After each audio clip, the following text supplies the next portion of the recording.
值得注意的是，包括佩洛西计划窜台在内，美方近期频繁在台湾问题上玩火，不仅有前防长埃斯珀等不同势力代表团窜访台湾，还在军事上动作频频。众议院通过2023年国防授权法案，再次鼓吹支持邀请台湾参与环太平洋军演。此外，美国务院批准了拜登上台以来的第5次对台军售案，金额达1.08亿美元。对于台湾问题，中国驻美大使秦刚周三在阿斯彭安全论坛上表示，美方不断歪曲和掏空一个中国政策，大肆提升美台官方关系，不断派高官访台，售台大量先进武器，发表军事防卫台湾错误言论。中方敦促美方切实恪守一个中国原则和中美3个联合公报规定，同中方一道，坚定反对和遏制台独，给和平一个机会，让和平胜出。 President Biden has said many times that the United States is still committed to the one China policy. The United States does not support Taiwan independence. And the United States does not want to have a conflict with China. So only by adhering strictly to the one China policy, only by joining hands to constrain and oppose Taiwan independence, can we have a peaceful reunification? Can we have a long-lasting peace and stability across Taiwan Straits? 秦刚坦言，最不希望看到的就是与台湾同胞发生冲突，因此将尽最大的诚意努力实现和平统一，相信这最符合两岸人民的利益。When I arrived in Denver on Sunday, I saw President Lincoln's famous line on a billboard at the airport. A house divided cannot stand. We are both trying to prove that President Lincoln was correct. The House of China will stand united, firm and strong. 秦刚指出，中美之间有分歧，但更有巨大的共同利益，两国对世界和平、安全、繁荣肩负共同责任。当前中美关系处在关键时刻，世界正进入新的动荡转型期，两国更需合作应对挑战，是走零和博弈的死胡同，还是合作共赢的光明大道？相信两国和世界绝大多数人民会做出明智的选择。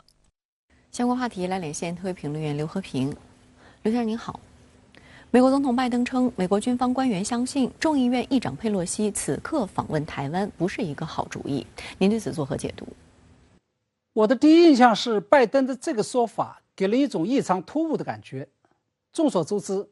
美国虽然实行的是三权分立的政治制度，国会众议院议长佩洛西与拜登总统互不隶属，两人谁也不能对谁直接发号施令。但是从理论上来说，佩洛西是否去台湾，绝对是一个政治和外交事件，必须配合美国政府的外交大战略。再加上佩洛西与拜登同属于民主党阵营，因此这件事情的最终拍板权应该还是在拜登手上。同时，根据美国宪法，军人是不能干预政治的。然而，拜登为了阻止佩洛西去台湾，却搬出了军方官员的意见作为挡箭牌，因为军方认为这不是一个好主意。我认为拜登这句话的背后至少传递出了3重重要的信号。其一是，拜登就是否让佩洛西去台湾，专门听取了美军军方的意见，这就说明拜登及其国安团队已经意识到了这件事情如果进一步发展下去，将不再是单纯的政治与外交事件，而会是一场激烈的军事事件，或者换句话说，它极有可能会引起两岸甚至是中美之间的军事冲突。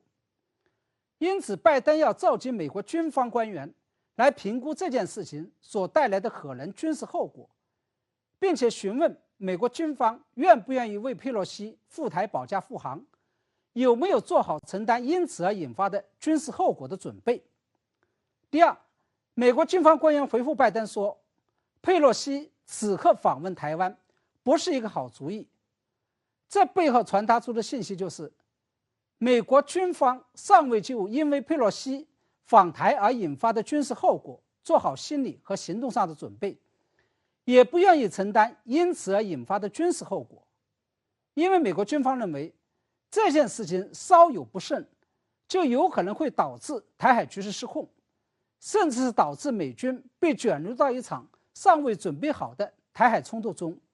因此不值得去冒险。第三，美国军方的这个判断显然又是因为中国外交部发言人赵立坚的表态。赵立坚说，如果美方一意孤行，中方必将采取坚决有力措施，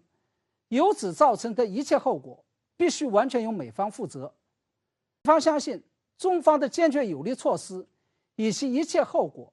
指的就是中方会采取包括军事手段在内的所有措施来应对这一事态。